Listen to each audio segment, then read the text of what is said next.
हरे राम राम राम हरे हरे, हरे कृष्ण कृष्ण कृष्ण हरे हरे, हरे राम राम राम हरे हरे, हरे कृष्ण कृष्ण कृष्ण हरे हरे, हरे राम राम राम हरे हरे, हरे कृष्ण कृष्ण कृष्ण हरे हरे, हरे राम राम हरे हरे, हरे कृष्ण कृष्ण कृष्ण हरे हरे, कुंडली कवरधार विठ्ठल श्री ज्ञानदेव तुकाराम पंढरीनाथ भगवान की जय, माऊली ज्ञानेश्वर महाराज की जय, जगद्गुरु संत तुकाराम महाराज की जय, सद्गुरु सच्चिदानंद श्रीपाद भगवान की जय, सद्गुरु सच्चिदानंद रामदास भगवान की जय, सद्गुरु सच्चिदानंद धनराज भगवान की जय, सद्गुरु सच्चिदानंद अमृते दादान की जय, गोपाल कृष्ण भगवान की जय,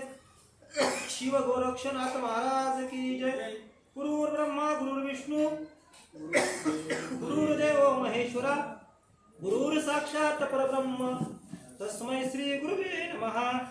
ज्या ज्या ठिकाणी मन जाय माझे त्या त्या ठिकाणी निज रूप तुझे, मी ठेवितो मस्तक ज्या ठिकाणी तेथे तुझे सद्गुरु पाय दोन्ही, जयांच्या संगती विराग झाला मनोधरीचा जडभास गेला, साक्षात परमात्मा मज भेटविला, विसरू कसा मी सद्गुरु कृपेला, ओम ब्रह्मानंदम परम सुखदम केवलम ज्ञानमूर्ती द्वंद्वातीतं गगन सदृशम तत्वमस्यादि लक्षणम एकम नित्यम विमलमचलम सर्वदी साक्षीभूतम भावातीतं त्रिगुणरहितं सद्गुरुं तं नमामि, श्रीपादनाथं गुरुराज्यवैर्यं मुमुक्षूणां ज्ञानदानक्य दक्षं घोटिक्षेत्र निवासिनं तन्नमामि वेद विद्यान वरिष्ठं सद्गुरु संत श्रीमंत समर्थ श्रीपाद भगवान की जय, समर्थ रामदास भगवान की जय। आत्मरूप गणेशु केलिया स्मरण होय सकळ विद्येचे अधिकरण, तेची वंदन श्री चरण श्री सद्गुरूंचे ते नमस्कारुणी। आता 7-5-3 दशकांचा मेळा, एक तत्व कळा दावी हरी, तैसे नवे नाम सर्व मार्ग वरिष्ठ, तेथे काही कष्ट न लागती, अजपा जपणे उलट प्राणाचा, अजपा जपणे उलट प्राणाचा, तेथेही मनाचा निर्धार वसे, ज्ञानदेवाजीने नामे विन व्यर्थ, रामकृष्ण पंथ क्रमेला, म्हणून याच्यासाठी हरिमुखे म्हणा पुण्याची गणना कोण करी। प्रस्तुत प्राप्त प्रसंगी आपल्या या पवित्र भूमीमध्ये आयोजित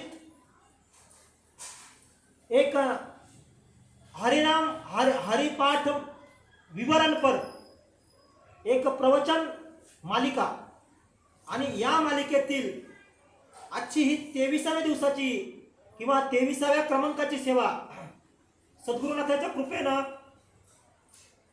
महादेव बाबांच्या कृपेनं आणि तुम्हा सर्वांच्या सहकार्यानं माझ्यासारख्या एका वारकरी संप्रदायाच्या सर्वसामान्य कार्यकर्त्याकडे आली, आणि त्या योगानं तुमच्यासारख्या भाग्यवंतांची सेवा करण्याची संधी मला मिळाली, म्हणून संयोजक मंडळींचे आभार मानतो। वास्तविक आभार मानायचे झाले संयोजक मंडळीचे तर 2 वेळा मानावं लागते। ह्याचं कारण असं आहे, कलियुगाच्या अंतिम टप्प्यात आपण आलो। कुठे टप्प्यात आलो आता आपण? जवळजवळ आता बुडायच्या मार्गावर आलो, हे सांगायचं थोडक्यात। आणि या मार्गावर आल्यानंतर किंवा 21व्या शतकाच्या अंतिम टोकाला आल्यानंतर सुद्धा आज परिसरातील मंडळी किंवा संयोजक मंडळी, कार्य करणारी मंडळी, हे मंडळ आजही अशा पद्धतीच्या सांस्कृतिक कार्यक्रमाचं आयोजन करतं। त्यामुळं त्यांचं प्रथम अभिनंदन किंवा धन्यवाद। दुसऱ्यांदा त्यांचा धन्यवाद याकरता की त्या योगानं माझ्यासारख्या एका सर्वसामान्य कार्यकर्त्याला तुमच्यासारख्या भाग्यवंतांची सेवा करण्याची संधी दिली, त्यामुळे त्यांचे 2दा धन्यवाद मानतो आणि माझ्या सेवेच्या प्रतिपाद्य विषयाकडे सुरुवात करतो। माऊली महावैष्णव ज्ञानोबरांच्या 27 अभंगाचा हरिपाठ, या हरिपाठाविषयी थोडंसं विवरण द्यायचं म्हणलं किंवा थोडंसं सांगायचं झालं तर 14,000 वर्षापूर्वी भगवान श्रीकृष्ण परमात्म्याने गीता सांगितली. कोणाला? हा नाही, कोणाला सांगितली? अर्जुनाला सांगितली. आपला काही संबंध नाही, असं आहे का ते? अर्जुनाचे निव्याजे गीता प्रकाशुनी श्रीराजे. अरे संसारा एवढे थोर ओझे फेडले आपले भगवंतांनी, संसारा एवढे थोर ओझे आपले फेडले बर का. त्याच्याकरता अर्जुनाला गीता सांगितली, अर्जुनाचं निमित्त केलं. परंतु मायबाप, ती गीता संस्कृत भाषेमध्ये होती, पण संस्कृत भाषा जगाला कळेना, उमजेना.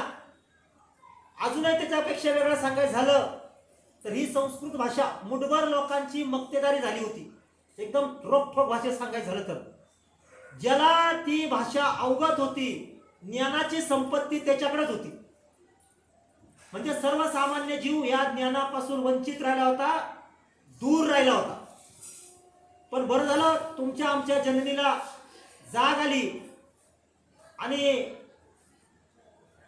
गोकुळाष्टमीच्या दिवशी आळंदी नावाचं पवित्र तीर्थक्षेत्र विठ्ठलपंत रुक्मिणीच्या पोटी जन्माला आलं. आणि त्याच्यातील ही 4 भावंड, त्याच्यापैकी 2 नंबरची विभूती म्हणजे माऊली महावैष्णव ज्ञानोबा आहे. संस्कृत भाषेत असणारी गीता, गीता विख्यात नाम ज्ञानेश्वरी, संस्कृत भाषेतील असणारा हा ज्ञानाचा ठेवा तुमच्या आमच्यासाठी सरळ सरळ सहज सरळ आणि सोप्या भाषेत समजेल अशा रीतीनं एकेका श्लोकाचे जवळजवळ 50 ते 60 उदाहरणं देऊन सोप्या भाषेत तुमच्या आमच्या पुढे मांडला. उपकार केले का अपकार केले मायबाप? उपकार केले, आहे की नाही? पण आज जर चांगला विचार केला तर बऱ्याच माळकऱ्यांच्या घरामध्ये जर विचार केला, थोडंसं बरोबर बोलतो, राग आला तरी काय, इथं आपल्याला काय, हे काय आपलं नेत्यांचं व्यासपीठ नाहीये. धर्माचे पालन करणे, पाखंड कंठणी तर रोखठोक भाषा वापरावी लागते. चांगला जर बारीक विचार केला तर माळकऱ्याच्या घरात आज सुद्धा ज्ञानेश्वरी मिळणं मुश्किल झालंय बाबा. आज ज्ञानाचा ठेवा ज्या ज्ञानेश्वरीमध्ये आहे, हाडाचं काळे रक्ताचं पाणी करून खापरे मिळत नव्हतं. एवढ्या प्रतिकूल परिस्थितीमध्ये ज्ञानाचा ठेवा तुमच्या आमच्या पुढे आणला.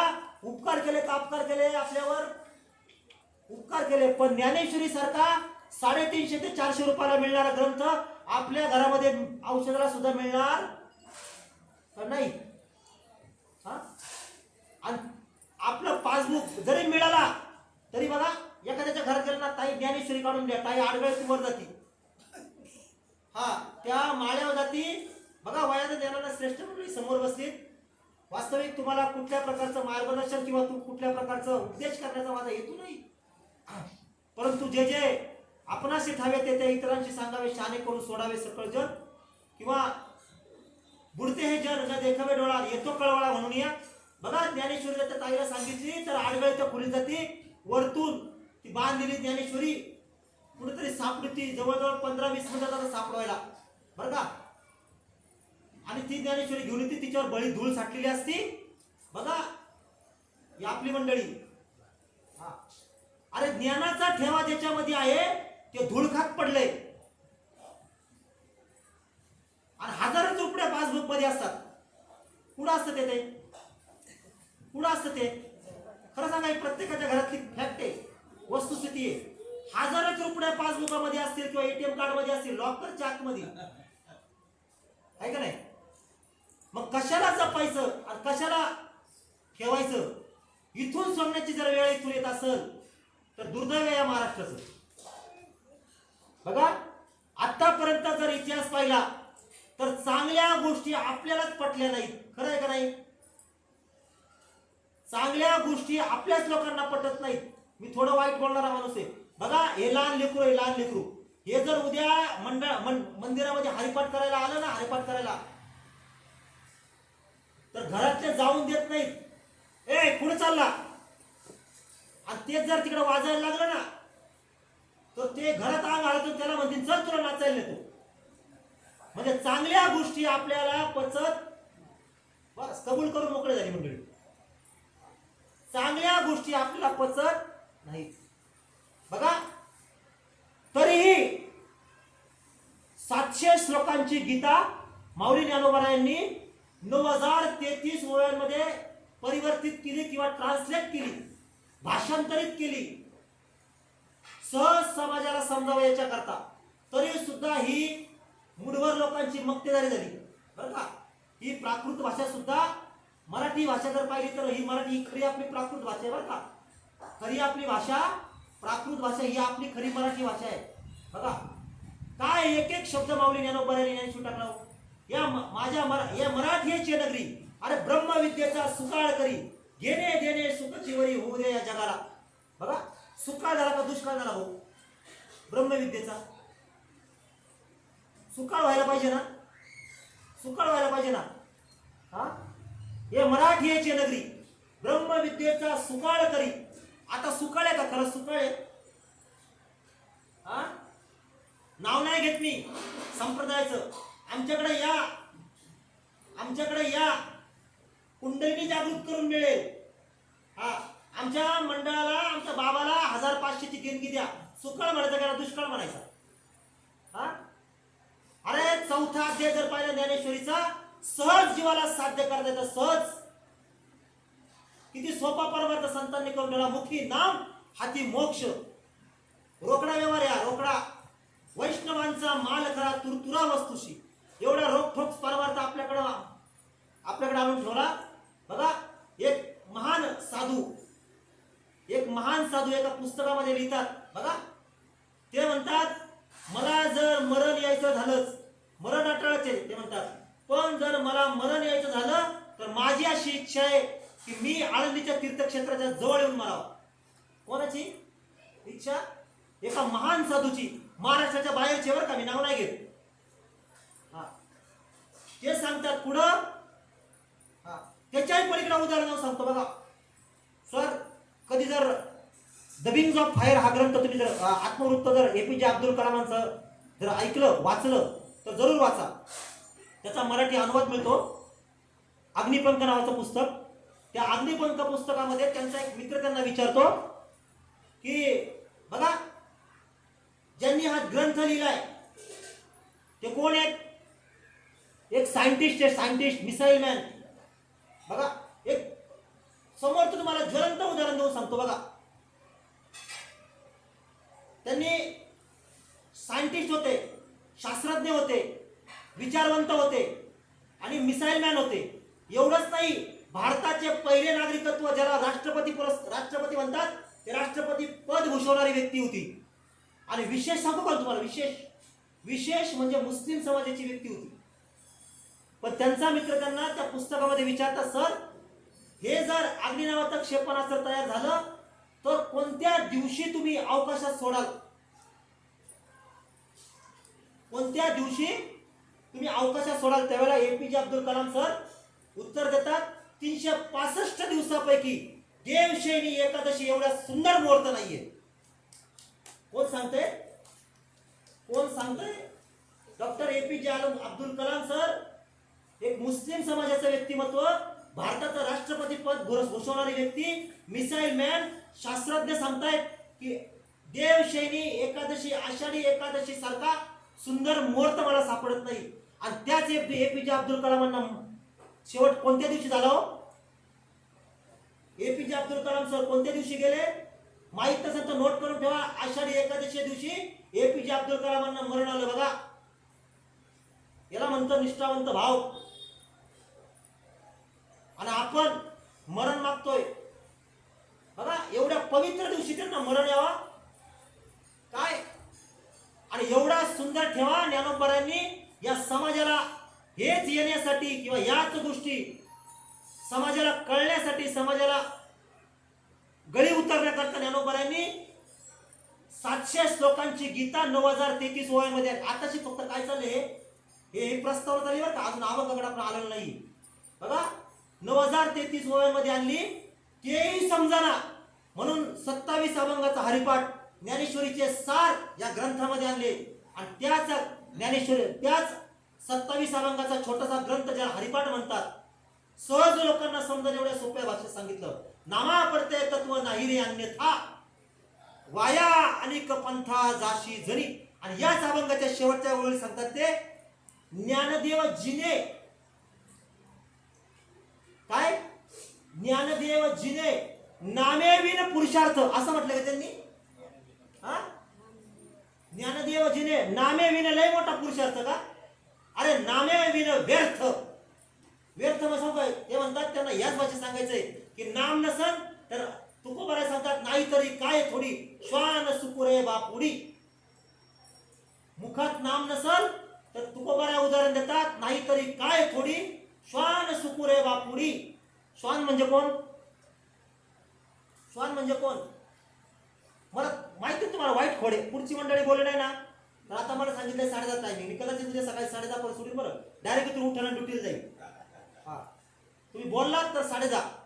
तसं आपण थोडा लेट बसतोय त्यामुळे 9:30 ते 10:30. आज बोललात तर आत्ताचे 10:30, नाही तर उद्या सकाळी इथूनच बॅग भरून कामाला जाईल मी. हा, काय म्हणतात सांगत होतो मी? हा, श्वान म्हणजे कोण? कुत्रा. तुकोबाराय उपमा देतात नाही तरी काय थोडी नामे विन व्यर्थ. बघा, ज्याच्या मुखात नाम नसेल हा त्याला सांगतात की श्वान सुकुरे बापुडी. सुकूर म्हणजे काय? डुक्कर. डुक्कर. अरे पृथ्वीवर काय डुकरांना कुत्र्यांना भूत आलाय का ते म्हणतात. एवढ्या खालच्या भाषेत संतांनी आपल्याला सांगावं. हा, त्याच्याही पलीकडे ज्ञानोबा ज्ञानेश्वरीच्या 4थ्या अध्याय सांगतात. काय सांगतात? ऐके ज्या प्राण्यांच्या ठाई या ज्ञानाची आवडी नाही. कोणत्या ज्ञानाची? आत्मज्ञानाची किंवा अध्यात्माची. ऐके ज्या प्राण्यांच्या ठाई या ज्ञानाची आवडी नाही, तयाचे जियाले म्हणू काय उद्या मेला तरी चालेल. ज्ञानोबा म्हणतात तयाचे जियाले म्हणू काही वरी मरण सांग. ते म्हणतात उद्या कशाला, आता मेला तरी चालेल. एवढ्या निष्ठुर भाषेमध्ये संत सांगतात. अरे इथेही सांगतात ज्ञानदेव म्हणे नामे विन व्यर्थ. व्यर्थ जीवन आहे त्याचं. बघा, व्यर्थ जीवन आहे. बघा, एका ठिकाणी अजून तुकोबाराय सांगतात. बघा, आईच्या पोटामधलं असणारं नाम जर विसरला तर तुकोबाराय एका अभंगात सांगतात विसरली तया थोर झाली हानी. पण त्याही पेक्षा पुढे जाऊन सांगतात म्हणतात अरे हरी नाम विसरली आणि गाढव कुंभाराची झाली. असं ते म्हणतात. तुकोबाराय एका ठिकाणी असं म्हणतात की हरी नाम विसरली आणि गाढव कोण झाली.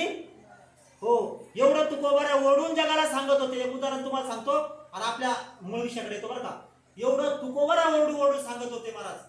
एवढं तुकोबाराय ओढू ओढू सांगत होते. जग ऐकत होतं. पण तुकोबारांची सासू काय ऐकत? सासू ऐकत नव्हती. तुकोबाराय म्हणायचे मामी हरिनाम घ्या, मामी हरिनाम घ्या. मामी गप, एक नाही दोन नाही, सांगून सांगून सांगून सांगून मामी वैकुंठाला गेली. मामी वैकुंठाला गेली.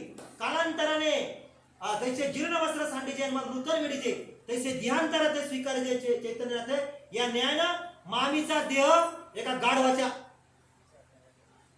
युनीत गेला. आणि एक दिवस तुकोबाराय भंडारा डोंगरावरती ध्यानाला बसले होते आणि एक गाढव चरत चरत चरत चरत तुकोबारायांना पशी आलं. तुकोबारायांपाशी आलं. तुकोबारायांनी ओळखलं हे गाढव नाहीये, हे आपल्या कोण आहेत? मागच्या जन्माच्या सासूबाई आहेत. आणि तेव्हा तुकोबाराय सांगत असत गाढवाला, त्या मामीला, आहो आहो मामी वर्म चुकल्या हो तुम्ही. आहो आहो मामी वर्म चुकल्या हो तुम्ही. आता कशाची वेणी फणी सदा पाठीवर गोनी. त्याच्या पुढे जाऊन तुकोबाराय सांगत असत अजून पण मामी त्या काळी तुम्हाला सांगत होतो ना तेव्हा निदान सणावारला पुरणपोळी खायला मिळत होती. पण आता कशाची पुरणपोळी. आता पुरणपोळी आपल्याकडे गाढवाला पुरणपोळी देतात का कोणी? आता कशाची पुरणपोळी सदा उकिरडी ओघोळी. आता कशाची वेणी फणी सदा पाठीवर गोणी.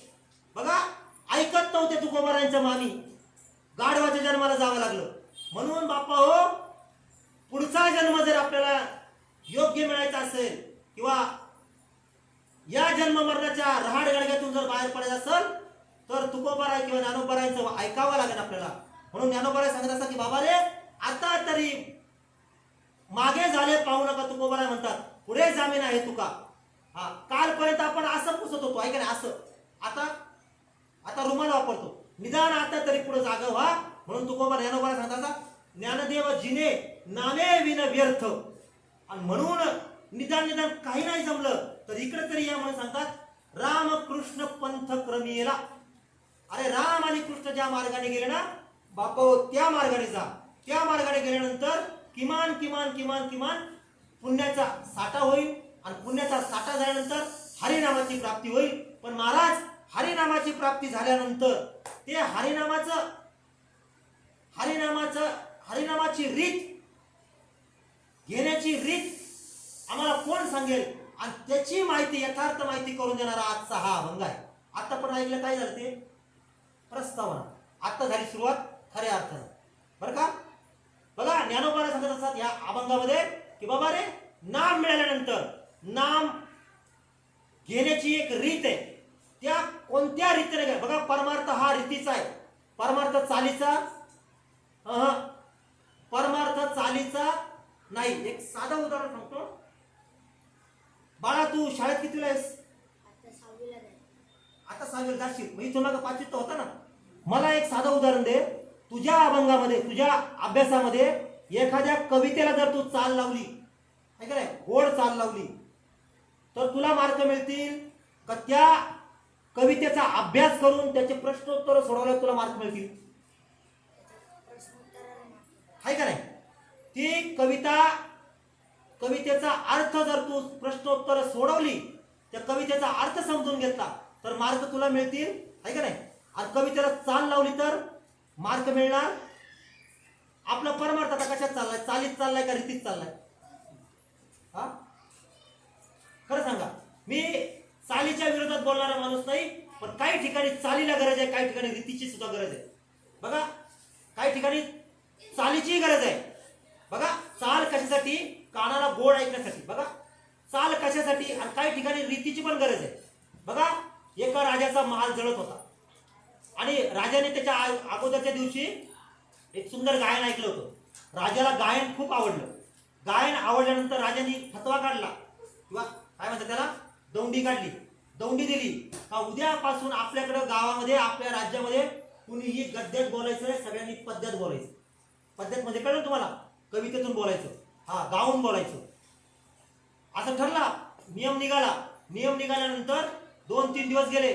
नियमाची अंमलबजावणी झाली आणि अंमलबजावणी झाल्यानंतर राजाने दरबारात सांगितलं प्रत्येक सरदाराला जे काही बोलायचंय ते तोंडी बोलायचं. पण कशाने बोलायचं? सरळ बोलायचं नाही, गाऊन बोलायचं. संगीतातून बोलायचं, गायनातून बोलायचं.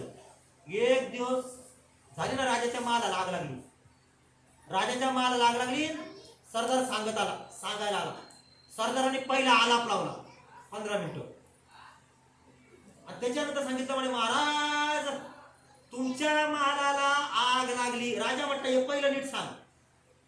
तोवर सांगेपर्यंत माल अख्खा जळून कुठं गद्यात बोलायचं, कुठं पद्यात बोलायचं, कुठं चालीत चालायचं, कुठं रीतीत चालायचं, यालाही काही मर्यादा आहेत महाराज. बघा परमार्थ चालीचा आहे मी हे मान्य करतो, परंतु त्याला रीतही तेवढी महत्वाची आहे. रीत कोणाकडून कळेल आपल्याला? रीत कोणाकडून कळेल? मी असं विचारतो. काय महाराज नाव? बोबडे महाराजांना असं विचारतो. बोबडे महाराज मला सांगा जर दुधाचं तूप करायचं असेल तर तुम्हाला माहिती आहे का तुमच्या मागे बसलेल्या मनुष्याला माहिती आहे? त्यांनाच माहिती ना. रीत जाणकार माणसाला विचारावी. आता ती मी रीत विचारत नाही किंवा ती फॉर्मॅलिटी तुम्हाला विचारत नाही कारण आपल्याकडे वेळ कमी आहे. बघा सगळ्यांना माहिती आहे दुधाचं तूप कसं करायचं. परंतु दुधाचं तूप जर करायचं असेल तर ते त्यांना विचारावं लागेल. आहे का नाही? अनुभव नाही पोटी त्याच्या ऐकू नये रे गोष्टी. आहे का नाही? लहान मुलगी 7-8 वर्षाची मुलगी आहे. मला सांगा डोळ्याच्या गप्पा तिच्या तोंडून ऐकायच्या का तुमच्या तोंडून ऐकायच्या आहे? हा डोळ्याच्या गप्पा तिने सांगाव्या का तुमच्या सारख्याने सांगाव्या? हा अरे जिला अनुभव नाही तिने डोळ्याच्या गप्पा मारू राष्ट्र जगद्गुरु तुकोबाराय सांगत असतात, अनुभव नाही पोटी त्याच्या ऐकू नये रे गोष्टी. अरे त्याचा अनुभव नाही त्याचा ऐकू नये. मला एक साधं उदाहरण आहे. कांद्याचं बी जर काढायचं असेल बरं का वकील साहेब, कांद्याचं बी काढायचं असेल तर खटला कोणत्या कोर्टात न्यायला पाहिजे? कांद्याचं बी काढायचं असेल तर खटला कोणत्या कोर्टात न्यावा लागल, किती नंबरचं कलम लागेल आम्हाला सांगता का जरा? बघा वकील साहेब सांगतायत की त्याला कलम बिलम लागणार, कोणत्या कोर्टात खटला घेऊन चालणार? जातीवंत शेतकऱ्याला जाऊन भेटा. कोणाला भेटा? जातीवंत शेतकऱ्याला जाऊन भेटा. तो शेतकरी तुम्हाला रीत सांगेल. मोठा कांदा घ्यायचा, त्याला कुठून कापायचा? मधून कापायचा. खालचं बूड टाकून द्यायचं, आहे का नाही? खालचं बूड टाकून द्यायचं आणि वरचा भाग नीट का माझ्या हाताकडे लक्ष द्या. खालचं बूड टाकून द्यायचं आणि वरचा भाग लावायचा. वरचा भाग लावला तर त्याला 3.5 महिन्यामध्ये काय येतो? कोंब येतो, आहे का नाही? कोंब येतो, कोंब त्याला. आणि लावल्यावरती वरचा भाग लावला मी नाही यायचं ना, हाय जागेवरती बघा, आहे का नाही? खालचा भाग लावल्यावरती कोंब येईल त्याला. 3.5 महिन्यात काय येईल? कोंब येईल, कोंब. आणि कोंब आल्यानंतर काय होईल म्हणून सांगितलं खालचा भाग लावा लागतो. जरा ज्ञानेश्वरीचा 4था देवाचा मग कळेल खालच्या भागाचा का बोलतो ते. खालच्या भागावर सगळं शास्त्र अवलंबून आहे. मला सांगतो पुढे तुम्हाला. अध्यात्माचा खरा जर गाभा असेल ना, कमरेच्या खाली महाराज, कमरेच्या वर ज्ञानाची प्राप्ती आहे. जास्त विश्लेषण सांगत नाही, पण काही गोष्टींना मर्यादा असतात. बघा खालचा भाग कांद्याचा लावा, त्याला एक काय येईल? कोंब येईल, कोंब. कोंब आल्यानंतर त्याला काय येईल वरती? तुरा येईल, तुरा. ते तुऱ्याला काय येतं वरती? फुल येतं, फुल, आहे का नाही? फुल. आणि फुलानंतर त्याला डेंगळा, त्याला आपल्याकडे डेंगळा म्हणतात, डेंगळा. हा, त्याच्यामध्ये काय होतं? काळं काळं बीज तयार होतं, बीज. आणि ते बीज हातावर घ्यायचं आणि काय करायचं? चोळायचं, आहे का नाही? लावून या हात आहे ना हरिपाठ तुकोबारांच्या अभंगात. लावून या हात, कुरवाळीला माथा, सांगितली चिंता न करावी, माझ्या विठोबाचा कैसा प्रेम भाव. अरे ही रीत असन तर ही जसं रीत आहे कांद्याचं बी काढण्याची, तशी शास्त्राची रीत आहे आत्मस्वरूपाची ओळख करून देण्याची. पण तू ती रीत जर समजून घ्यायची असेल तर 36 तत्वाचा देह, 36 तत्वाचा देह या सगळ्या गोष्टींना सोडा आणि एक तत्व कळा. ज्ञानोबाला सांगतात एक तत्व कळा दावी हरी. कोणती कळ ते तुम्हाला सांगतो बघा, थोडंसं खोडून सांगतो. परमार्थ आणि प्रपंच वेगळा नाही, पण प्रपंचातून परमार्थ साधायचा आहे. आलं का लक्षामध्ये? मी आता पुढच्या दाढी विषयावाल्यांना विचारत नाही. माझ्या आई मंडळ मागं बसलंय, माझ्या आई. बघा त्यांच्या पोटी मी जन्माला आलो. अगोदर तुमच्या चरणाला स्पर्श करतो आणि माफी मागतो आणि तुम्हाला एक प्रश्न विचारतो. आई साहेब, मी तुमच्या पोटी जन्माला आलो. आलं कोण आहे? तुमच्या पोटी जन्माला आलो. ज्या वेळेला तुमच्या पोटी जन्माला येण्याची माझी वेळ होती, बघा बारकाईने मला उत्तर द्या बरं. तुमच्या पोटी जन्माला येण्याची माझी वेळ होती. 15-20 मिनिटापूर्वीचा प्रसंग आठवा. मी तुमच्या पोटी जन्म घेणार आहे आणि 15-20 मिनिटापूर्वी डॉक्टर साहेब तुम्हाला सांगत असतात. काय सांगतात? आवडत्या देवाचं नामस्मरण करा का श्वास घ्या? काय सांगतात? दाढी मिशावाल्यांना विचारत नाही प्रश्न. मी हा प्रश्न माझ्या आईंना विचारतो. आई साहेब मला सांगा, मी ज्या वेळेला जन्माला येण्यापूर्वीची 15 मिनिटं अगोदरची वेळ होती, काय सांगितलं डॉक्टरांनी? श्वास घ्या, श्वास. बरोबर ना? श्वास घ्या. कशासाठी श्वास घ्या? कशासाठी श्वास घ्या? तर महाकळ येण्यासाठी. कारण महाकळ आल्यानंतर लेकराचा जन्म होणार आहे. बरोबर आहे की नाही? इथं सुद्धा तुकोबाराय सांगत असतात, माझे रूप मज दाविले डोळा. आणि जर आईसाहेब कळ जर आली नाही तर डॉक्टर काय करतात? इंजेक्शन देतात. इंजेक्शन आहे का नाही? कळीचं इंजेक्शन देतात, कळीचं इंजेक्शन. आणि कळीच्या इंजेक्शन नंतर कळ येते. इथं सुद्धा तसंच आहे. दिदली प्रेम कळा ज्ञान मुद्रा, माझे रूप मज दाविले डोळा. माझं आत्मस्वरूप जर मला डोळ्याने दाखवायचं असेल, माझ्या आत्मस्वरूपाचा जर अनुभव घ्यायचा असेल, तर इथं सुद्धा सद्गुरूच्या कळेची गरज आहे. आता ती कळ कोणती तुम्हाला सांगतो बघा. या ठिकाणी प्राणी बसलेला आहे का नाही? का या प्राण्याचे नियोजन केलं हो इथं?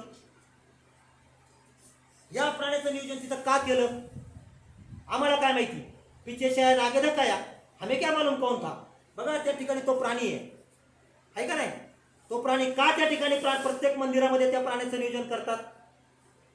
इथं सुद्धा कळीचा भाग आहे, लक्षात ठेवा. कळ इथं सुद्धा एक लेकरू जन्माला यायचं, जे जन्माला आल्यानंतर कालांतराने ते मरणार आहे. ते लेकरासाठी सुद्धा कशाची गरज आहे, श्वासाची गरज आहे, श्वासाची. देव विश्वाचा बाप आहे, देव अमर्याद आहे, देव विश्वापेक्षा अनंत पटीने मोठा आहे. त्याला श्वासाची गरज असल का नसल हा सांगणार आहे पुढच्या चरणामध्ये. थांबा, ज्ञानोबा सांगतात पुढं. म्हणून ज्ञानोबा ठिकाणी सांगत असतात की बाबा 7-5-3 दशकांचा मेळा, एक तत्व कळा दावी हरी. कोणती कळ, ती कळ दिदली प्रेम कळा ज्ञान मुद्रा. बघा इथून प्रेम कळा ज्ञान मुद्रा हा जो संदर्भ आहे बघा. हे इथं कासवाचं पिल्लू बसवलंय आहे का नाही, कासव बसवलंय. कशा करता कासव बसवले हो, कशा करता कासव बसवला तर माहिती आहे मला सांगा. जगाच्या पाठीवर एवढीच एक योनी अशी आहे, जगाच्या पाठीवर एवढीच एक योनी अशी आहे ज्याला आपल्या लेकराचं पोट भरायचं असेल तर कोणत्याही स्तनाची गरज नाही. कसं लेकरू कसं पोट भरतं होय पाहिजे माहितीये का तुम्हाला. कासव आपल्या पिल्लांचं पोट कसं भरतं, कासवाची पिल्ल काठावर असतात, कासवीन खाली असते नदीच्या काठाला, वर येते कृपा कटाक्ष निहाळीले. आहे ना ज्ञानेश्वरी तुम्ही, आहे ना ज्ञानेश्वरी तुम्ही, कृपा कटाक्ष निहाळीले. फक्त हिच्या कृपेचा कटाक्ष किंवा नजर, कटाक्ष म्हणजे काय, नजर, कृपेची नजर लेकरावर पडल्या पडल्या ऑटोमॅटिक लेकराचं पोट भरतं. जगाच्या पाठीवर एवढी एक जात अशी आहे जी लेकराचं पोट नजरेनं भरतं. याला म्हणतात दिदली प्रेम कळा ज्ञान मुद्रा. हा अनुभव जर यायचा असेल तर मरावे परी त्याच्या पोटी जावे, मग येतो. आला का नाही, आहे का नाही. मेल्याशिवाय त्याचा अनुभव येत नाही. त्याचा अनुभव येत असेल तर त्याच्या पोटी जन्माला जावं लागतं, तेव्हा त्याचा अनुभव येतो. इथं सुद्धा लेकराचा जन्म व्हायचा असेल आहे का नाही, मग आत्मारामाचा जन्म हृदयामध्ये आत्मस्वरूप ज्ञानाचा जर जन्म व्हायचा असेल तर सद्गुरूच्या काय लागते, कृपा कटाक्षाची गरज लागते. ज्ञानोबा ज्ञानेश्वरी सांगतात कृपा कटाक्ष निहाळीले आणि आपल्या पदी बैसविले. कोणत्या पदी, सच्चित आनंद या पदी. कोणत्या पदी, सच्चित आनंद या पदी. अरे तू सच्चित आनंद असा ज्ञानाचा साठा आहे, तू ज्ञानाचा अगाध साठा आहे. या पदावरती नेऊन सद्गुरू बसवतात. फक्त त्याला सद्गुरूच्या एका नजरेची गरज आहे. म्हणून ज्ञानोबा सांगत असतात या ठिकाणी जर आत्मस्वरूप ज्ञानाची प्राप्ती व्हायची असेल तर फक्त काय करायला पाहिजे, सद्गुरूच्या कृपा कटाक्षाची गरज आहे. एक तत्व कळा दावी हरी. भगवंताकडे एवढंच मागणं करतात की सद्गुरूच्या एका कटाक्ष नजरेची फक्त मला प्राप्ती व्हावी. त्याच्याकरता ज्ञानोबा अभंगाच्या पहिल्या चरणात सांगत असतात की सद्गुरू निवृत्तीनाथांची कृपा माझ्यावरती व्हावी. सद्गुरू निवृत्तीनाथांची कृपा कटाक्ष माझ्यावरती पडावा. माझ्यावरती म्हणजे देहावरती देहावरती नाही. ये हृदयचे ते हृदय घातले, हृदय एक झाले. ये हृदयचे ते हृदय घातले आणि गुरुवाक्य म्हणत होते. फक्त ते ज्ञान माझ्यापर्यंत मिळावा याच्याकरता ते म्हणतात एक तत्व कळा दावी हरी. भगवंताच्या साधनेमध्ये, नामाच्या साधनेमुळे तो आत्मस्वरूप साक्षात्काराचा अनुभव, त्याला संतांनी एक कळ सांगितले. कळ त्याला अष्टसात्विक भाव किंवा अवस्था असं म्हणतात. बघा अवस्था रामायण आपण ऐकलं असेल, रामायण किंवा पाहिलं असेल. बघा दशरथ राजाला 3 राण्या होत्या आहे का नाही, आणि प्रभू रामचंद्र पोटामध्ये होते कौसल्या मातेच्या. त्यावेळेला फक्त दशरथ राजाच्या मुखातून कौसल्या मातेला एवढंच सांगितलं तर कौसल्या, अगं तुला रावण एवढा शब्द आठवतो का, एवढा रावण माहितीये का तुला, एवढा फक्त दशरथ राजाने सांगितलं. रावण शब्दाचा फटका दशरथ राजाला का कौसल्या मातेला बसला आणि कौसल्या मातेला अष्टसात्विक भाव उत्पन्न झाला. आहे का ना, अनुभव अभंग आहे ना तो नामदेवरायांचा. धनुष्यबाण आणा रावणाला मारे हे डोहाळे लागले होते, डोहाळे. कोणाला?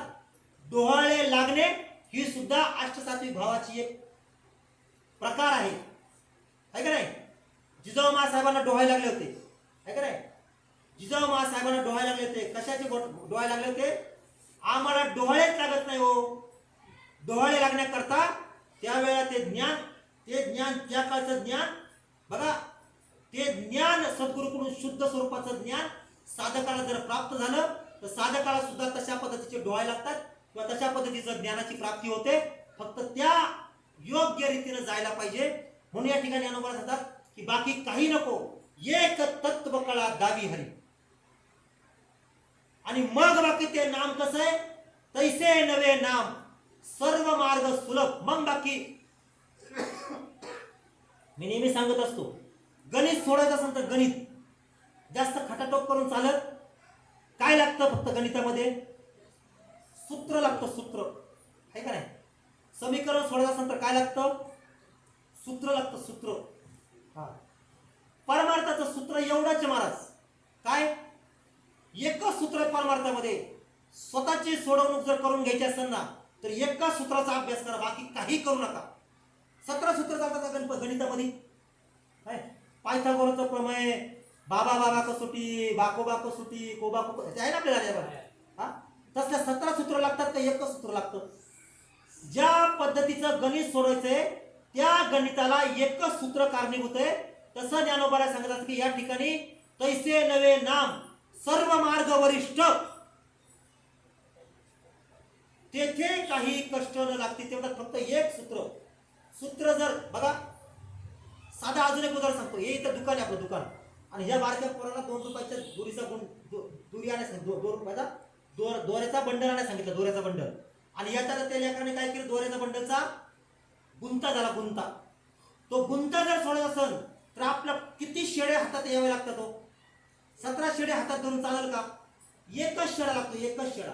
एक शेडा जर हातामध्ये आला तर अख्ख्या दोरीच्या गुंडीचा गुंता सुटतो का नाही?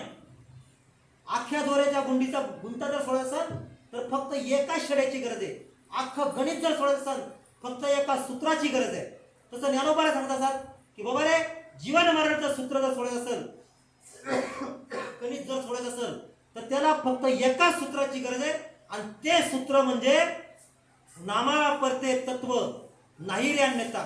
ते म्हणतात की तेथे सर्व मार्ग वरिष्ठ, सगळे मार्ग सोडून द्या, फक्त एकच मार्ग धरा. काय? तैसे नवे नाम सर्व मार्ग वरिष्ठ, तेथे काही कष्ट न लागती. कुठल्याच प्रकारचे कष्ट तिथं लागत नाही. वाटतं तुम्हाला याच्याबद्दल मी जास्त काही सांगत नाही, पण कबीर महाराजांचा एक दोहा सांगतो बघा. नाम कसं जपायचं, नाम कसं जपायचं याच्याबद्दल बाकी काहीच सांगत नाही. कांदा लसूण चटणी याचा बिचा काहीच सांगत नाही. फक्त कबीर महाराजांचा एक दोहा सांगतो, एक दोहा. ते म्हणतात की बाबा रे, नाम जर जपायचं असेल तर एकच मार्ग आहे. त्याला काय? एकच मार्ग आहे. ते म्हणतात कबीर कहे कमाल से क्यों बजावत है ढोल. है का नाही? एक श्वास निकल जाए तीनों लोक काम हो. किंवा ते अजून सांगत असतात नाम कसं जपायचं. ते सांगत असतात कंठ हलेना. बघा नीट लक्षात घ्या, सूत्र सांगतो तुम्हाला. कबीर महाराज सूत्र आहे. ते म्हणतात कंठ हलेना, मुंह हलेना. आम्ही तर दिवसभर बोलत बसतो, आहे का नाही? दिवसभर स्वतःही झोपत नाही, दुसऱ्यांना झोपून देत नाही. इथं कबीर महाराज सांगतात कंठ हलेना, कंठ सुद्धा हल्ला नाही पाहिजे. मुंह हलेना, मुंह सुद्धा हल्लं नाही, तोंड सुद्धा हल्लं नाही पाहिजे. जीवा स्मरेना राम राम. कसं? जीभ सुद्धा जीवा स्मरेना राम राम, जीभ सुद्धा हल्ली नाही पाहिजे. अशा पद्धतीने नामाचं चिंतन करत झालं तर ते सांगत असतात ही रीत बरोबर आहे. ही रीत बरोबर आहे. कोणती रीत? परत सांगतो बघा, परत सांगतो रीत, परत सांगतो. कंठ हलेना, मुंह हलेना, जीवा स्मरेना राम राम. राम हमारा जप करे हम बैठे आराम. आता बघा बरं कसं साधन असेल, कसं साधन असेल. चला त्याच्याही पलीकडे जाऊन सांगतो. आईच्या पोटामध्ये असताना प्रत्येक जीव भजन करत होता. बरोबर आहे. मागाही सांगितलंय, परतही सांगतो. आणि आपण कीर्तनाच्या बऱ्याच वेळा ऐकलं असतं, दिले गर्भात वचन देवा तुझे करीन भजन, आहे का नाही. आईच्या पोटामध्ये असताना प्रत्येक जीव भजन करत होता. कसं करत होता तो? हा, किती टाळपाक वाजायला लावले होते? हा, टाळपाक वाजत होते. कोणतं भजन करत होता? तोंडाने. भजनासाठी तोंड तर हल्लं पाहिजे. हा, एका ठिकाणी तुकोबारा म्हणतात, भजन काय करतो वंगाळवाने आणि नरका जाणे टळे ना. ते जे भजन आपण जे करतो ते भजन नाही काका, ते गायन आहे. भजन तुम्ही आम्ही आईच्या पोटात जे करत होतो त्याला भजन असं म्हणतात. आणि त्या भजनाच्या बळावरती साधू संत सांगतात जन्म मरणाचा फेरा चुकवता येतो. पण ते भजन करण्याची रीत साधू संत सांगतात. बघा मी आता जे प्रमाण सांगितलंय कबीर महाराजांचं प्रमाण, त्याला ज्ञानोबारांचा सुद्धा पुरावा देईल मी. या ठिकाणी सांगितलं मग मागच्या वेळा तारीख महाराजांनी पुराव्याशिवाय बोलायचं, पुरावा दिल्याशिवाय तो उठणार नाही. बघा कबीर महाराज सुद्धा ते उदाहरण सांगितलंय. कबीर महाराज म्हटले की बाबा रे त्या पद्धतीचं भजन झालं पाहिजे जसं आईच्या पोटामध्ये असताना भजन करत होता. कसं? हा, कशानं भजन करत होता? त्यावेळेला शब्दही नव्हता, तोंडही हलत नव्हतं. कशाने भजन करत होता? बघा भाऊंनी सांगितलं श्वासानं भजन कर. हा, गाडगे राष्ट्रसंत गाडगे महाराज सांगत असतात, श्वासानं भजन कर गड्या रे, श्वासानं भजन कर, नाहीतर वाया जाईल. आता तुम्ही म्हणताय महाराज, तुम्ही सांगताय श्वासानं भजन कर, श्वासानं भजन कर, याला काही पुरावा द्या. सांगतो पुरावा. आईच्या पोटामध्ये असताना आपण कुठल्याही प्रकारचं साधन वापरत होतो, फक्त श्वास साधन होतं. बरोबर ना? हा, आईच्या पोटामध्ये असताना लेकरू 3 महिन्याचा असताना 3ऱ्या महिन्यामध्ये श्वासाने बाळाच्या देहामध्ये प्रवेश केल्यानंतर आईला काय लागते? भूक लागायला सुरुवात होते. बरोबर ना? म्हणजे जीव जन्माला येतोय याची खूण काय? श्वास. तुमच्या पुढे भोर महाराज मागच्या अर्ध्या तासापासून बोलते. कोणाच्या बाळावर बोलतोय? माईकच्या बाळावर बोलतोय? तुमच्यामुळे बोलतोय का मी आहे म्हणून बोलतोय का माझ्या नाकात श्वास म्हणून बोलतोय? नाकात श्वास म्हणून बोलतोय. नाकातला श्वास गेला तर कार्यक्रमच झाला इथं, आहे का? बघा म्हणजे माझं अस्तित्व, मनुष्य देहाचं अस्तित्व श्वासावर, येणं श्वासावर आणि जाणं श्वास गेला, आहे का नाही? फक्त असं नाकाला हात लावत्यात, संपला. कुंडलिकावरती हरिविठ्ठल त्याचा झाला. म्हणजे येणं श्वासावर, जाणं श्वासावर, अस्तित्व श्वासावर. मग भजन कशावर असेल? तेच ज्ञानोबर आहे. जे उदाहरण दिलं मगाशी कबीर महाराज, त्याला ज्ञानोबर आहे. दुजारा देतात, अजपा जपणे उलट प्राणाचा. कसाचा? बघा इथे सांगतात ज्ञानोबर आहे, अजपा जपणे उलट प्राणाचा. इथे काय सांगितले ज्ञानोबर आहे? तेच सांगितले ना, अजपा जपणे उलट प्राणाचा, तेही मनाचा निर्धारू असे. फक्त काय करा, आजही प्रत्येक जीवाचं भजन चालू आहे. आजही मी नेहमी सांगत असतो, आजही या ठिकाणी बसलेला प्रत्येक जीव भजन करतो.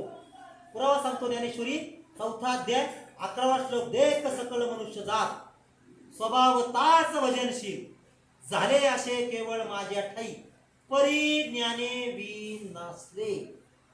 नासले म्हणजे दूध नासल्यानंतर काय करतो आपण?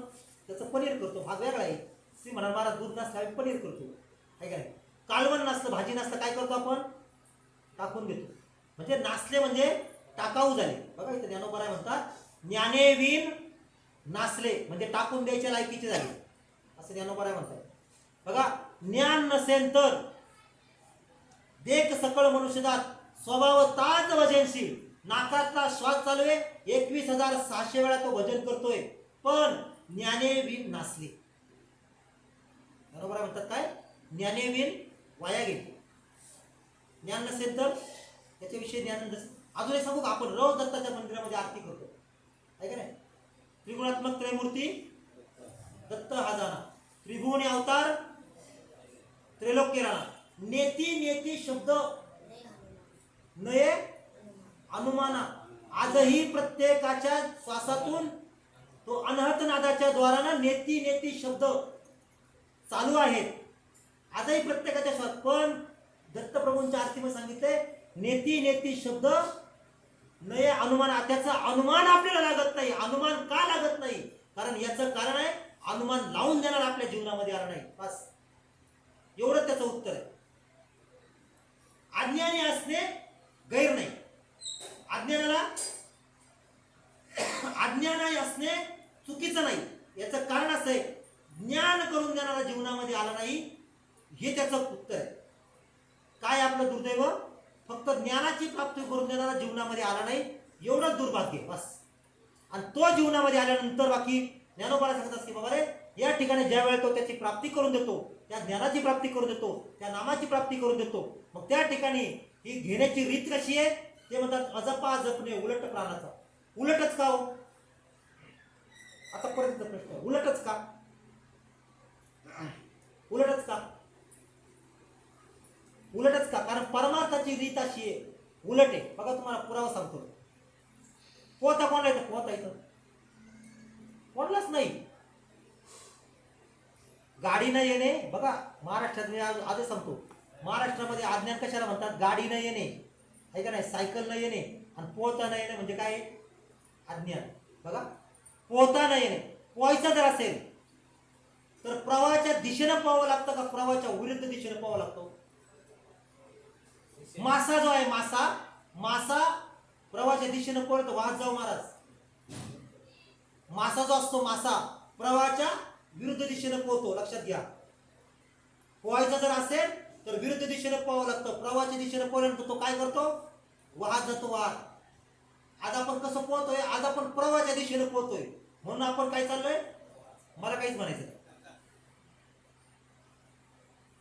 अट्टल पोहणारा असन, भव नदीचे पाणी गड्यारे फारच ओढीते, आणि भल्या भल्या पोहणाऱ्याला असरून पाडिते.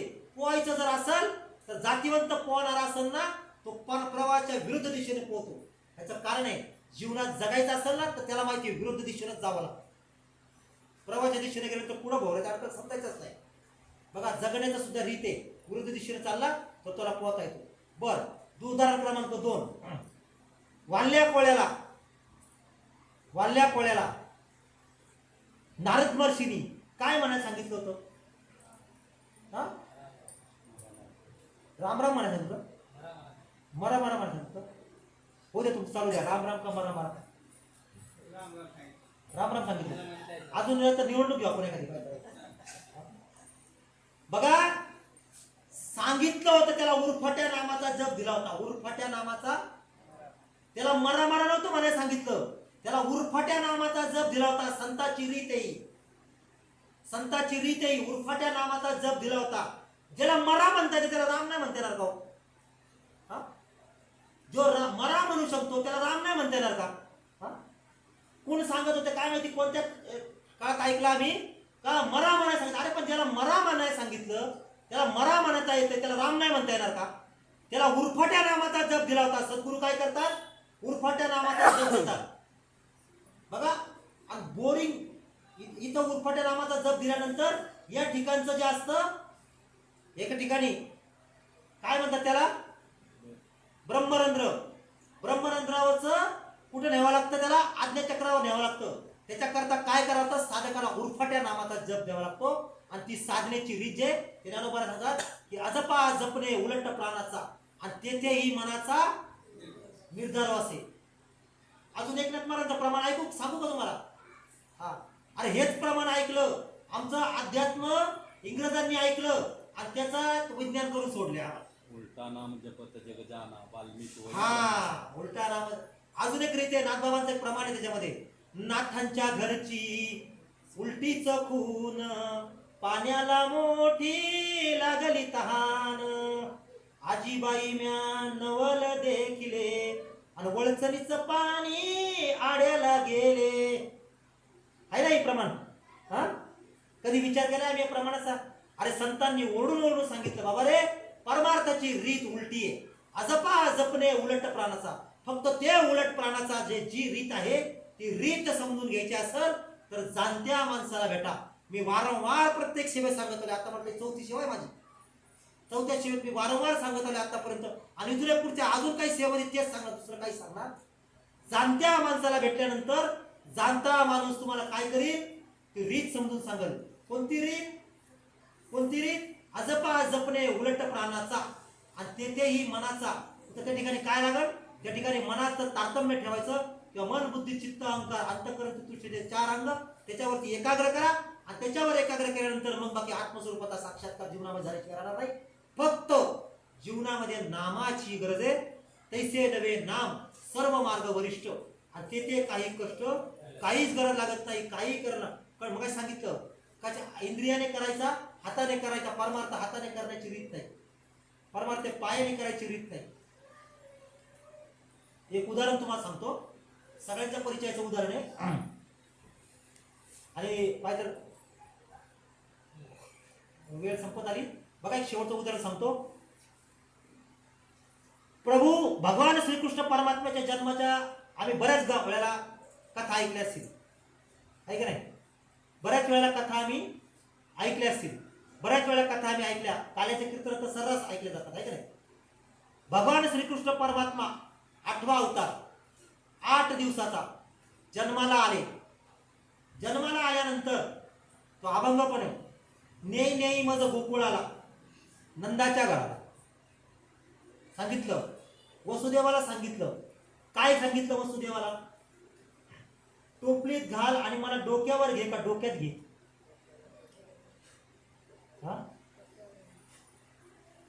वसुदेवाने सांगितलं, अरे सगळे पहारे करू जागे आहेत, तुला जर आता टोपलीत घालून न्यायचं ठरलं तर सगळे पहारे करू जागे आहेत. भगवंताने फक्त एवढंच सांगितलं, तू फक्त एवढंच काम कर. काय कर? मला डोक्यात पुढे घे, टोपली घेऊन मला फक्त डोक्यात घे. आम्ही काय करतो? देवाला डोक्यात घेत नाही, आम्ही सगळं डोक्यात घेतो, पण डोक्यात घेत. आणि मग बघा पुढे प्रसंग आहे. प्रसंग आहे ज्यावेळेला भगवंताला ज्यावेळेला वसुदेवानं टोपलीत घेतलं आणि डोक्यावर घेतलं, आणि डोक्यावर घेतल्यानंतर वसुदेवजी चालले. वसुदेव चालल्यानंतर यमुना मातेला काय आला होता? पूर आला होता, पूर, आहे का नाही? पूर आल्यानंतर भगवंतांनी काय केलं? ते नाक तोंडात, ते टोपलीतून चालले होते वसुदेवजी भगवंताला घेऊन त्या नदी वसुदेव याच्यातून चालले होते, आणि यमुना मातेने वाढ दिली. यमुना मातेने वाढ देण्यापूर्वी पाणी कुठं चाललं होतं? वसुदेवाच्या नाका तोंडात चाललं होतं, आहे का नाही? नाका तोंडात. ही सुद्धा एक रीत आहे, ही सुद्धा परमार्थाची रीत आहे. वसुदेव दुसरा तिसरा कोणी नसून वसु म्हणजे माती, आणि आहे का नाही पृथ्वी. वसुदेव म्हणजे वसु म्हणजे पृथ्वी, आणि पृथ्वी म्हणजे माती, आणि हाड मासाचा हा देह म्हणजे वसुदेव. आणि ज्यावेळेला भगवंताने वसुदेवाचं नाका तोंडात पाणी लागलं त्यावेळेला पाय बाहेर काढला का अंगठा बाहेर काढला? हो,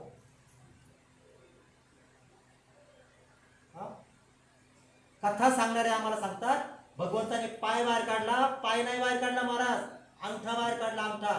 ज्या वेळेला साधकाला अष्टसात्विक भाव किंवा अष्टात्विक भाव अनावर होता त्यावेळेला आज्ञाचक्रावरती अष्टसात्विक भाव जर त्याचे शमवायचे असतील किंवा थंड करायचे असतील तर त्याच्या मस्तकावर हात ठेवून अंगठा कपाळावर द्यावा लागतो. भगवंताने सुद्धा काय केलं? यमुना मातेला अंगठा दाखवला, अंगठा, आणि अंगठ्याच्या द्वारे ते पाणी जे ते ओसरलं. यमुना माता थंड झाली, शांत झाली. बघा, त्रिविध तापाने ज्या वेळेला साधक ज्या वेळेला पोळलेला असतो, आणि त्याच्यामध्ये ज्या वेळेला ब्रह्मनामाची पेरणी ज्यावेळेला सद्गुरू करतात त्यावेळेला साधकाचा अष्टसात्विक भाव ज्यावेळेला उत्पन्न होतात त्यावेळेला त्याला सुद्धा या ठिकाणी अंगठ्याची गरज लागते.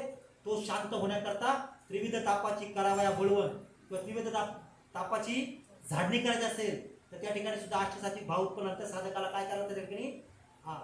तसं या ठिकाणी अजपा जपणे उलट प्राणाचा. मग त्या ठिकाणी काय होईल? या ठिकाणी आत्मस्वरूपाचा साक्षात्कार, आत्मसाक्षात्काराची प्राप्ती होईल. आणि हे करून घेण्याकरता जीवनामध्ये गरज आहे ती सद्गुरूची, सद्गुरूरूपी वाटाड्याची गरज आहे. सद्गुरूरूपी वाटाडे आपल्याला योग्य मार्गदर्शन करील आणि योग्य मार्गदर्शन केल्यानंतर आपल्याला निश्चित पद्धतीनं त्या ऐल तीरावरची नौका आपली पैल तीराला गेल्याशिवाय राहणार नाही. पण ज्ञानोबा या ठिकाणी म्हणतात की जर ती ज्ञानाची प्राप्ती जर जीवाला झाली नाही तर ज्ञानोबा या ठिकाणी शेवटच्या अध्याय सांगतात, शेवटच्या चरणात सांगत असतात की बाबा रे, मगाशी सुरुवात केली होती, ज्ञानदेव जिने नामे विन व्यर्थ. अरे त्याच्या जीवनामध्ये नाम नसेल त्याचं जीवन ज्ञानोबा सांगतात की व्यर्थ आहे, व्यर्थ. आणि नामाची प्राप्ती करून घ्यायची असेल तर आपल्याला काय करावं लागेल? पुण्याची प्राप्ती होणे गरजेची. आणि पुण्य प्राप्ती कशामुळे होईल तर ज्ञानोबा या ठिकाणी ध्रुवपदामध्ये सांगत असतात काय काय करावं लागेल तुम्हाला? मुखाने हरिमुखे म्हणा, हरिमुखे म्हणा, मग पुण्याची गणना कोण करी, मग पुण्याचा साठा होईल. आणि पुण्याचा साठा झाल्यानंतर जर पुण्य साठलं तर त्या सद्गुरूची भेट होईल, त्या हरिभक्ताची भेट होईल आणि हरिभक्ताच्या माध्यमातून सद्गुरूची प्राप्ती होईल. सद्गुरूच्या प्राप्ती झाल्यानंतर तुम्हाला नामाची प्राप्ती होईल आणि नामाच्या प्राप्ती झाल्यानंतर मग तुम्हाला हा परमार्थातला अतिउच्च कोटीचा अनुभव जीवनामध्ये आल्याशिवाय राहणार नाही. म्हणून यथामत यथा अवकाश तुम्हाला माऊली ज्ञानोबारांच्या हरिपाठावरच्या 23व्या क्रमांकाच्या अभंगावरती माझ्या अल्पमतीने तुम्हाला मार्गदर्शन नाही म्हणता येणार, परंतु जेवढं ज्ञात होतं तेवढं तुमच्या पुढे मांडण्याचा मी प्रयत्न केला. सांगता सांगता जर काही चुकला असेल किंवा अपशब्द जर मुखातून बाहेर पडला असेल तर या प्रकृतीचा दोष समजावा. चांगला असेल, पटला असेल तर तो ठेवा.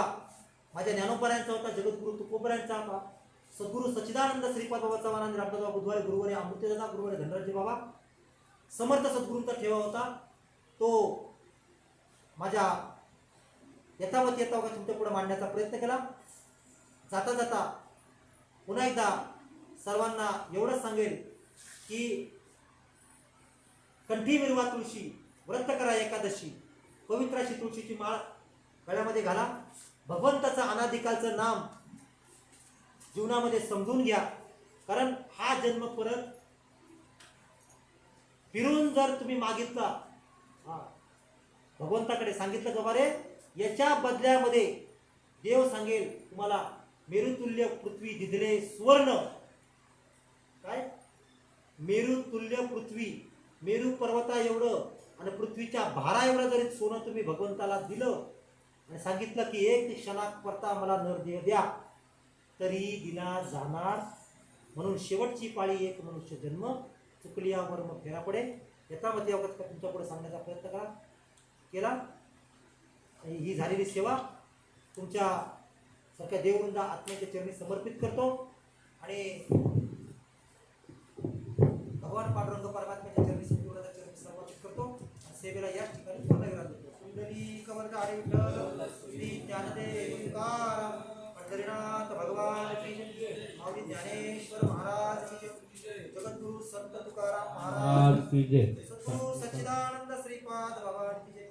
सद्गुरु सच्चिदानंद रामदास भगवान की जय. विठ्ठल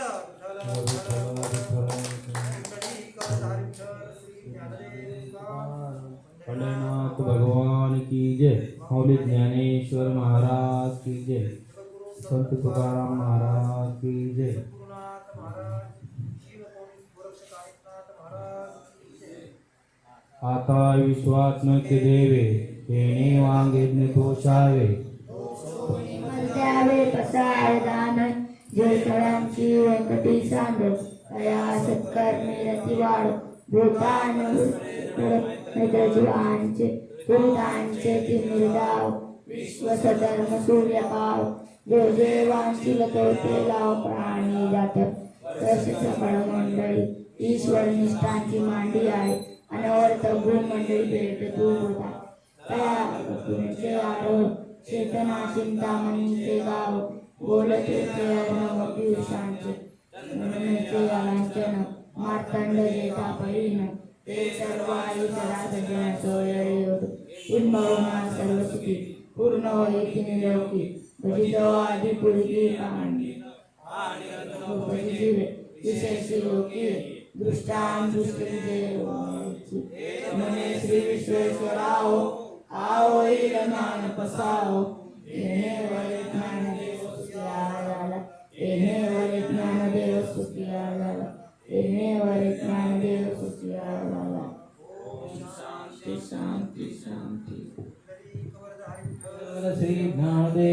तुकाराम संत भगवान की जय। माऊली ज्ञानेश्वर महाराज की जय। हर